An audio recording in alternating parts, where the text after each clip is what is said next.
1926, more than 3 million American children entered the same competition. Not baseball, not football. Marbles, a game played on your knees in the dirt for keeps. Its champions made the front pages. Its finals filled a boardwalk stadium. And the reason it vanished from American life isn't the reason you think. Let's go back and see it. A city street in the 1920s and a circle of kids in the dust. And this is a real photograph. The National Marbles Tournament wasn't born on a playground. It was born in a newsroom. In 1922, newspapers across America were fighting for family readers, and somebody realized the perfect promotion was already lying in every child's pocket. Marbles cost nothing to organize. Every schoolyard already had players, and every parent would buy the paper that printed their kid's name. So local papers organized city qualifiers, recreation departments drew the chalk rings, and the winners earned a trip to the New Jersey shore, many of them boarding a train for the first time in their lives. That summer, on the sand, the first national champion was crowned, Bud McQuad of Baltimore, a kid whose name ran in papers coast to coast. Think about that. In 1922, a boy who was good at marbles became front-page news, not as a curiosity, but as an athlete.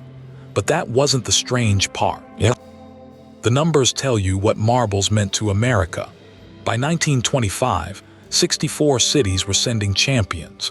By 1926, the qualifying games had reportedly swallowed more than 3 million children, and behind every marble in every pocket stood an industry.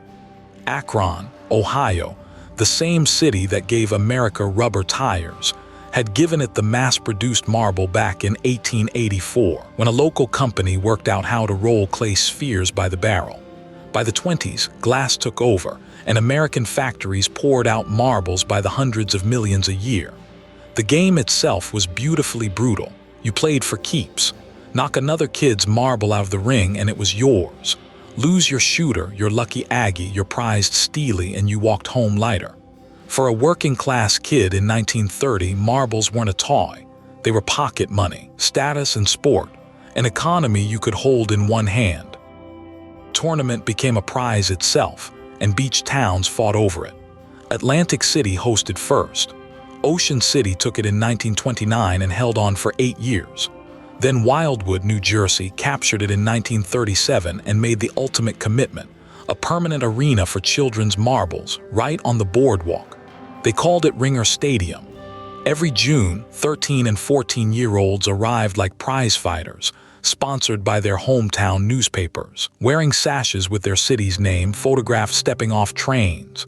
Radio picked up the results. The winners went home with trophies, scholarships, and something much stranger, national fame. Real fame for kneeling in a chalk circle and shooting a glass sphere with a thumb.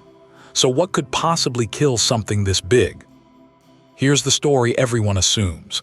Television came, kids moved indoors, the end. Neat, simple, and mostly wrong. Marbles took 2 quieter hits first, and both came from inside the machine that built it. The first hit was the marble itself. After the war, tariffs on Japanese toys were lifted, and cheap, dazzling cat's eye marbles flooded American dime stores. Kids loved them. But the domestic factories that had armed every player for 40 years couldn't match the price. Akro Agate, the king of American marbles, the company whose name was practically the word for the game, shut down production in 1951. The industry that made the ammunition was gone. The second hit was quieter still. The tournament's inventor was dying. Remember, this sport belonged to newspapers.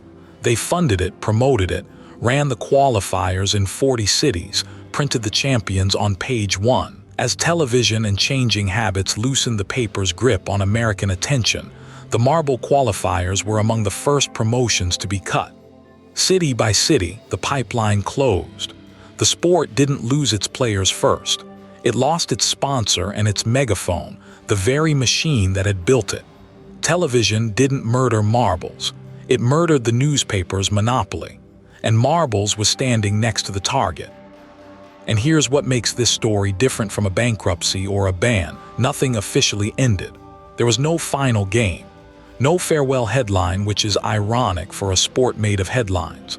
The tournament simply slid out of the national spotlight, one canceled qualifier at a time, from 3 million entrants to a few hundred, from front pages to local briefs, from national craze to didn't know that still existed. A sport can die while it's still being played. That's the quietest kind of vanishing there is. And almost nobody notices the exact moment it happens. Because the National Marbles Tournament never actually stopped. This summer, at Ringer Stadium on the Wildwood boardwalk, they crowned their 103rd champions, kids on their knees in the same chalk circles, playing for college scholarships in front of a few hundred people, where 3 million once lined up. If you remember playing marbles for keeps, tell me in the comments. That's where the next story comes from. I'm Vanishing era.